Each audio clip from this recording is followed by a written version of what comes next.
All right, let's go.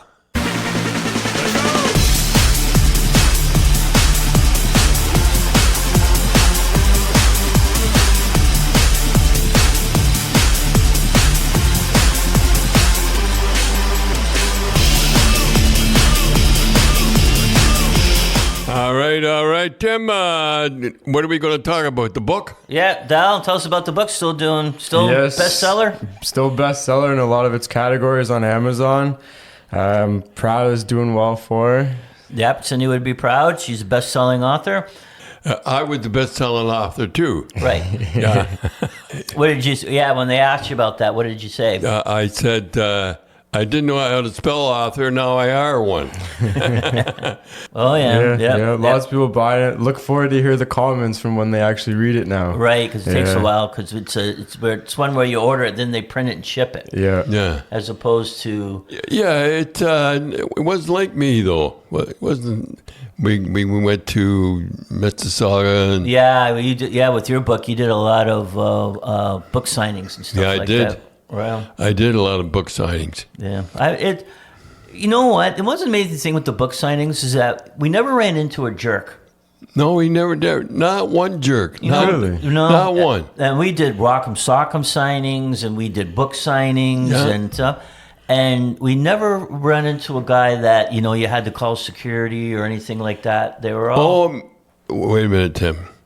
There was a guy selling the very first book, and there was a guy selling 8x10s. Yeah.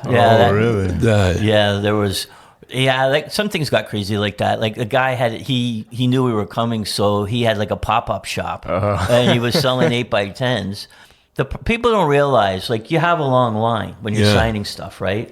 So if they're bringing sticks and jerseys and stuff like that, it takes a long line, and the people are, and Penguin's there for you to buy the book. Yeah. I remember she ripped it up. I said, I'm not signing any more pictures. It was a joke. Yeah, people are coming with like one book and 10 pictures, right? Really? So that was... And the only thing you got too is the collectors were kind of bad. Yeah, collectors, they knew. Yeah, they would come and they'd get kids to stand in line. Really? Yeah, they get like these collectors to sign a book, and then they would have like 2 or 3 pictures, right? Oh, okay, yeah. And remember the one time, speaking about that, we were on doing the prospect game, so we had all the guys that were, future NHL stars, and they were on the bus, and they were getting off, and there was collectors, and Brian Kilray was just giving it to the collectors. He was saying, "Don't sign it. These guys are making money off your name, and they're not good. And the kids are kind of looking at the guy. No. So Brian sat down and said, "Look, these collectors that they do this, and they're making money off of you. You watch yourself." Bobby was signing autographs at Mississauga. Yeah. And he was looking over and he was watching the collectors, and they were giving him $5. Yeah. $5 for the kids to stand in line to go get a Bobby Orr autograph of a picture that they would turn around and sell for like $500. Yeah. And Bobby wouldn't sign any more autographs. Yeah, but this book, it's only on Amazon.ca. Yeah, Amazon Chapters Indigo. Yeah, but they do it quick. Like you order it Prime, it's 2 days, day and a half. They've got it right at your door. They print quick and get it to you quick. Yeah, because we were talking, Dad. Remember the problem we have with the Rock'em Sock'em books is that if you put them into the stores, they're guaranteed sales. Yeah. So if you don't sell them, don't sell them in 2 weeks, you get them back. You get them back.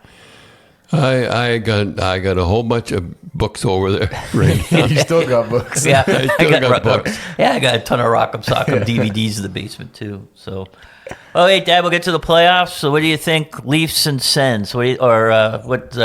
I'm glad to see Ottawa win one game. Yeah, for their fans. Yeah. Well, they'll be up back in Toronto. You think they'll be up? Like I'm looking and I'm saying it's 3-1 Dell with 3 overtime games. Yeah. Stolzer lets in 2 bad goals. Could be the other way. It's 3-1. It's 3-1 Ottawa. Yeah. Like, do you think Toronto's been playing well? I've been playing okay. Well, they played pretty good in Toronto. Yeah. They played pretty good in Toronto. Yeah. The one thing you noticed when we were watching the game is that Berube has a guy back, eh? Yeah, one guy back all the time. Yeah. One guy back all the time. Yeah. You never see a 2-on-1 or 3-on-2. No, I just played it safe. Yeah, they always have a guy back. That was your big thing, right? Yeah. Well, I had one guy back all the time. It was pretty good. It was a pretty good game. If you're in February. Yeah. Yeah. It doesn't, you're right, because you were watching the game, you're saying it doesn't seem to have the same intensity as like that Canadian, holy Dinah. Yeah. And even in the Jets in St. Louis, I mean, they're taking no prisoners. It's tough hockey. Yeah.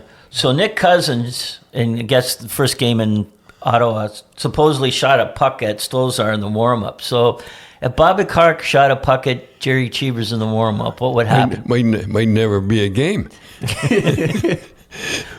Might never be a game. Yeah. I don't know. Like, I didn't really see it, but... I didn't see it either. No. I didn't see him shoot. Did you see him shoot the puck? I don't know if they have any video of it, but somebody must have complained or something. I saw a little clip of it, and it was just kind of like, it was like he's shooting at the boards, deflects kind of near him kind of thing. Yeah. Well, anyhow. I remember the time in Rochester that you guys were shooting in warm-up. I don't know where it was, and you guys kind of ran out of pucks. We ran out of pucks. Really? I never saw this before. Is that a bad I never saw this before, or I've never seen it since. Kelly went down. Battleship Kelly went down and fished four pucks out of the net. Out of the net of the other team. And it kind of pushed the goalie a little bit. Jeez, and nobody said a word. And nobody said a word. Nobody said a word. You knew you were winning that series. You knew. When I remember when I got him, I did a little dance after. I said, "We're on our way, Rose." And I says, "This guy, I'm going to teach him how to play hockey." I said, "You got 30 goals now. Now just play it smart." Yeah. And don't be killing people. Yeah, it was funny. Your big thing was you didn't have to fight a lot. Like, you didn't have to fight a lot. We didn't fight. We didn't have to fight because he was there. Just his presence. Oh, just his presence alone. And I remember in the warm up, he used to take his right gloves off, and it was the time.